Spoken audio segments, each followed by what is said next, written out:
Assalamualaikum warahmatullahi wabarakatuh. Perkenalkan, nama saya Siti Mardia. Saya perwakilan dari kelompok 1 yang akan menjelaskan hasil diskusi kami tentang pendekatan behavioristik dalam konseling.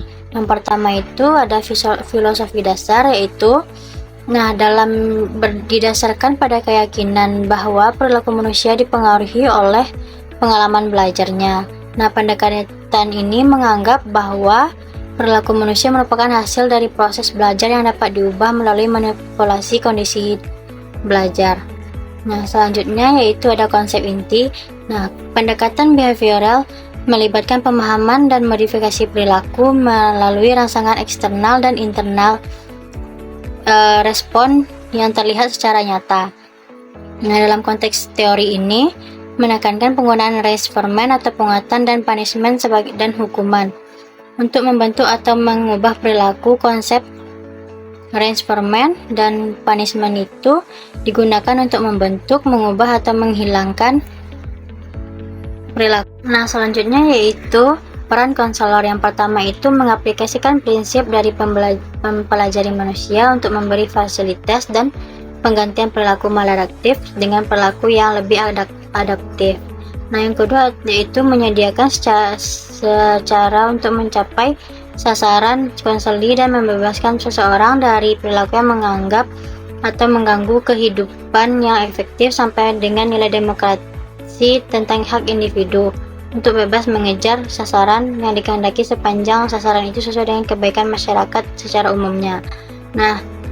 Slide selanjutnya yaitu tujuan konseling. Pertama, untuk mencapai kehidupan tanpa mengalami perilaku simptomatik, yaitu kehidupan tanpa mengalami kesulitan dan hambatan perilaku yang dapat membuat ketidakpuasan dalam jangka panjang atau mengalami konflik dengan kehidupan sosial. Yang kedua yaitu untuk memperoleh perilaku baru, mengeliminasi perilaku yang maladaptif, dan memperkuat serta mempertahankan perilaku yang diinginkan dalam jangka waktu yang lama. Yang selanjutnya itu ada therapeutic relationship. Yang pertama, konselor bersikap aktif dan direktif sebagai guru atau pelatih dalam membantu klien mempelajari perilaku baru. Yang kedua, ada konseli aktif dalam proses mau bereksperimen dengan perilaku baru. Yang ketiga, ada hubungan baik antara konseli dan konselor. Sangat penting agar konseli mau untuk menerapkan prosedur perubahan perilaku tersebut. Dengan cara meyakinkan konseli bahwa yang pertama ada konselor memahami dan menerima konseli. Kedua, di antara konselor dan konseli saling bekerja sama. Yang ketiga, ada konselor membantu konseli ke arah yang lebih baik yang dikehendaki oleh konseli.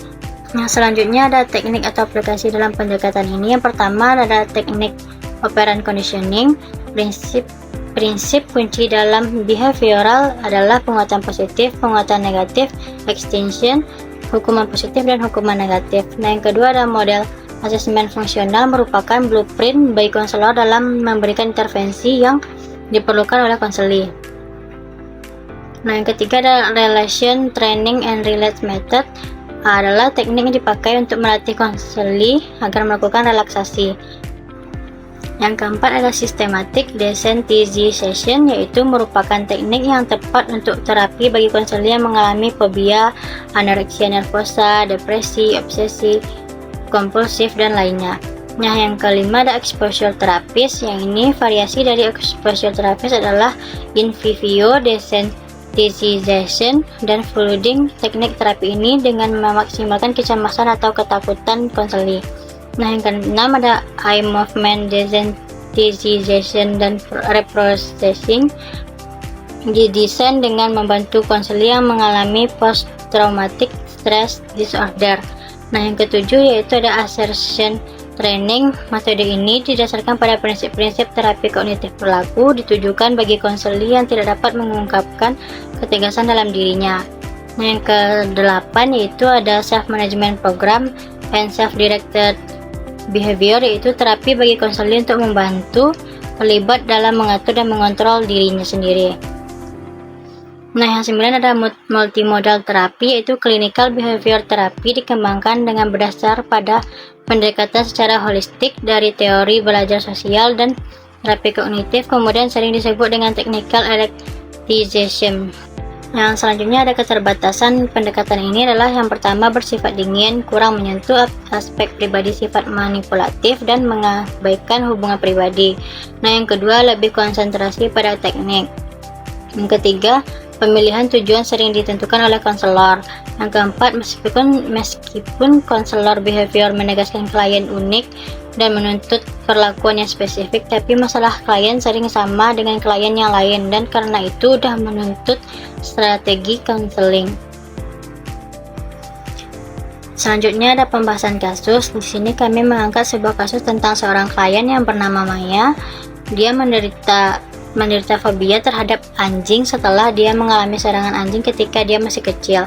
Nah, kondisi fobianya mempengaruhi kehidupan sehari-hari, terutama di area yang seringkali ada anjing seperti taman atau jalan-jalan umumnya.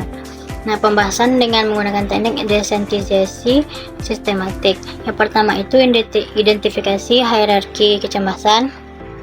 Maya dan konselor bekerja sama untuk membuat daftar situasi yang melibatkan anjing, mulai dari paling sedikit menimbulkan kecemasan hingga yang paling menakutkan. Nah, yang kedua relaksasi. Maya diajarkan relaksasi seperti pernafasan dan latihan relaksasi otot sebelum mulai desensitisasi sistematik. Nah, ketika desensitisasi bertahap, konselor membantu Maya untuk secara bertahap menghadapi situasi yang memicu kecemasannya terhadap anjing, dimulai dari melihat gambar anjing hingga berinteraksi dengan anjing secara nyata. Nah, yang keempat ada penguatan positif. Diberikan reinforcement positif setiap kali berhasil menghadapi situasi yang sebelumnya menimbulkan kecemasan, seperti pujian atau reward. Nah, yang kelima ada monitoring. Proses desensitisasi sistematik Maya terus dipantau untuk melihat perkembangan dan penyesuaian dalam hierarki kecemasan jika diperlukan. Dengan menggunakan teknik desensitisasi sistematik ini, diharapkan Maya dapat mengatasi fobianya terhadap anjing secara bertahap dan kembali dapat berinteraksi dengan lingkungan sekitarnya tanpa terbebani oleh ketakutan yang berlebihan. Nah, sekian dari saya dan kelompok saya. Terima kasih atas perhatiannya. Assalamualaikum warahmatullahi wabarakatuh.